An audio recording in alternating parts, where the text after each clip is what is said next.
Hi అండి, అందరికీ నమస్కారం. మా ఇంటి విందుకి స్వాగతము. ఈరోజు మనం మెంతి కూరతో కూర చేసుకున్నాం.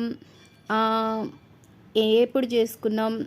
ఈ పచ్చడి కూడా ఒకసారి ట్రై చేద్దాం. పచ్చడి కూడా చాలా రుచిగా ఉంటుందండి.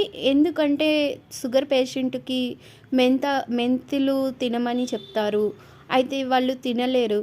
ఇలా అప్పుడప్పుడు మనము మెంతి పచ్చడి, మెంతి కూర ఇలాంటివి కూడా మనం ఇస్తుంటే వాళ్ళకి బాగుంటుందని నేను అనుకుంటున్నాను.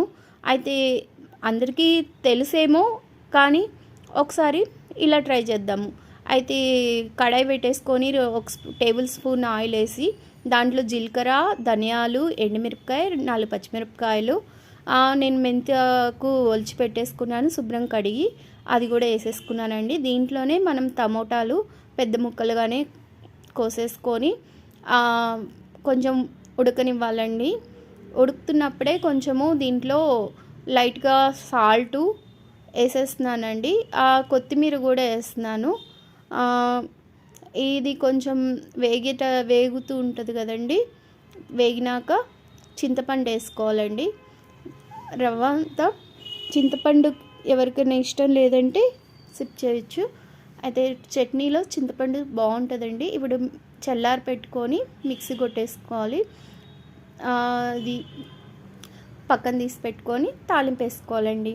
ఎంత రుచిగా ఉంటుందంటే అస్సలు చేదన్నదే అనిపించదండి. టమోటా వేసినాము కాబట్టి చేదు అనిపించదు.